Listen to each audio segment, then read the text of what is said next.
नमस्कार दर्शकों, मैं ज्योतिषी रमन कुमार आपका स्वागत करता हूं। दर्शकों, क्या आप सोने को हाथ लगा रहे हैं वो मिट्टी हो रहा है? और कोई समय ऐसा था कि आप मिट्टी को हाथ लगाते थे वो सोना हो जाती थी। कुछ लोग मेरे पास आते हैं जो कहते थे कि मैं किसी को अगर सलाह भी दे दूं वो जिंदगी में इंसान कहां का कहां पहुंच जाता था। आज मेरे हालात ऐसे हैं कि मैं जो भी प्लानिंग करता हूं, जो भी काम करता हूं, उसके उल्टा ही रिजल्ट आता है। और कुछ लोग तो ऐसे हालातों में पहुंच चुके हैं अपने डिसीजन के कारण। कहां लोग उनसे सलाह लेकर काम करते थे, आज उनके ऐसे हालात हो गए हैं कि वो अपने डिसीजनों के कारण कर्ज के तले दबते चले जा रहे हैं। कामकाज बंद हो गया है और नुकसान, खर्चे, कर्जे जबरदस्त हो गए हैं। बहुत सारे लोगों की आपने कहानी सुनी होगी कि कुछ लोगों का सिक्का चलता था, कुछ समय पहले उनका बहुत नाम था, आज लेकिन उनका हर डिसीजन, हर निर्णय गलत साबित हो रहा है।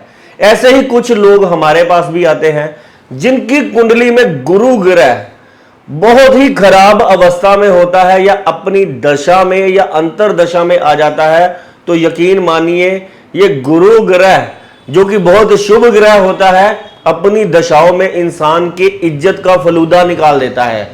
ऐसा इंसान जो किसी समय बहुत नामी था, जिसके पास बहुत धन था, जिसका बहुत बड़ा परिवार था, जिसके बहुत सारे लिंक्स, कॉन्टैक्ट्स थे, बहुत ऊंचे लोगों के साथ उठना बैठना था, जिसकी सलाह से जो है बहुत सारे लोगों का घर चलता था, आज उसके गुरु ग्रह की दशा, महादशा में अगर गुरु ग्रह आ गया है और कुंडली में खराब पड़ा हुआ है, या गोचर में इसकी सिचुएशन खराब है, या वर्षफल में इसकी सिचुएशन खराब है, तो ऐसा इंसान दर दर के धक्के खाता हुआ आपको मिलेगा, कोर्ट कचहरियों में बदनाम होता हुआ फिरेगा, कारोबार में ऐसे इंसान के ताला लग रहा होगा, इनकम घट रही होगी और ऐसे इंसान को समझ नहीं आ रहा होगा कि मैं जाऊं किधर। असल की कुंडली में आप देखेंगे, अगर गुरु ग्रह आपका पहले घर में है, छठे घर में है, आठवें घर में है, 10वें घर में है या 12वें घर में है, तो यहां पर बैठकर गुरु ग्रह अगर ये खराब ग्रहों के साथ बैठा है तो और ज्यादा बिगड़ जाएगा और आपको निराशा और हताशा का सामना करना पड़ेगा। ग्रह ऐसा है क्योंकि गुरु ग्रह है। गुरु ग्रह क्या है? बुद्धि है, समझ है, ज्ञान है। ऐसे इंसान का गुरु ग्रह की जब महादशा, अंतरदशा होती है, ऐसा इंसान खुद अपने आप को इतना समझदार समझता है कि वह दूसरों की सलाह नहीं लेना चाहता, जिसके कारण उसकी अपनी प्लानिंग्स फेल हो जाती है। दूसरे इंसान को पता होता है कि यह जल्दबाजी में गलत डिसीजन पर गलत डिसीजन लेता चला जा रहा है।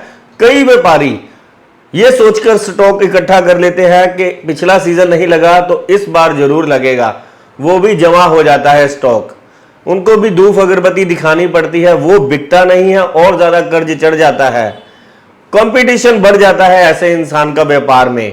जगह जगह ऐसे इंसान की जो है शॉप, जो उसने सामान रखा होता है, ऐसे इंसान के सामने ऐसी शॉप्स खुल जाती हैं।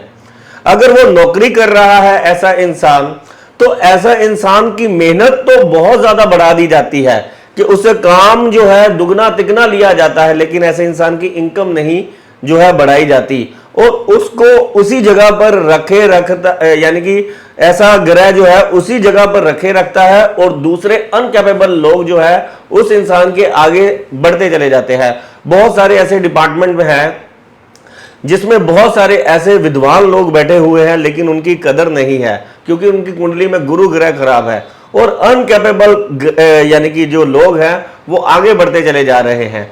कहती हैं कि मैं जितना मर्जी लोगों का कर लूं, परिवार का कर लूं, लेकिन उसके उलट ही लोगों के विचार मेरे प्रति बने रहते हैं। यानी कि समझ लीजिए कि आपकी मेहनत का फल आपको अगर नहीं मिल रहा तो आपकी कुंडली में गुरु ग्रह या तो पीड़ित है, कुपित है, वक्री है या खराब भावों में पड़ा हुआ है। इसको ठीक करना बहुत ही ज्यादा आसान है। एक तो आपने उपाय करना है कि केसर का तिलक जो है लगातार अपनी नाभि, जुबान और माथे पे लगाना है। दूसरे नंबर पर फर्स्ट इंडेक्स फिंगर में अगर आपके पास पैसा है तो सोने का छल्ला जरूर धारण करें। गले में पीला धागा पहने और पीले कपड़े में चने की दाल, आधा किलो चने की दाल पीले कपड़े में बांधकर गुरुवार वाले दिन जो है ब्राह्मण को दान करना शुरू कीजिए। अगर आप इसे चलते पानी में जल प्रवाह करेंगे तो इसके बहुत ही बढ़िया रिजल्ट आते हैं। अगर जल प्रवाह करने की सुविधा नहीं है तो आप मंदिर में भी ये दान करते हैं। अगर आप एक पीतल की कटोरी में 7 हल्दी की गांठें, थोड़ा सा केसर उसके ऊपर डालकर और कुछ थोड़े से सिक्के रखकर उसके अपने गले में रखते हैं गुरुवार वाले दिन, तो यकीन मानिए ये जो आपके कारोबार संबंधी, धन संबंधी परेशानियां बनी हुई हैं, जो आपकी दुकान पर मंदा पड़ा हुआ है, ये गुरु ग्रह स्थापित कर दीजिए वहां पर, मंदा आपकी दुकान से, जिंदगी से भाग जाएगा। ये छोटे छोटे से उपाय हैं लेकिन बहुत ही ज्यादा कारगर हैं। और आपकी कुंडली के अकॉर्डिंग किस भाव में गुरु ग्रह पड़ा हुआ है इसका जरूर जो है विश्लेषण करवाएं, नहीं तो सारी जिंदगी भैंसे की तरह जो है जोर लगाते हुए ही निकल जाएगी, मेहनत मुशक्कत करते ही निकल जाएगी, लेकिन रिजल्ट कुछ भी नहीं आएगा। धन्यवाद, नमस्कार।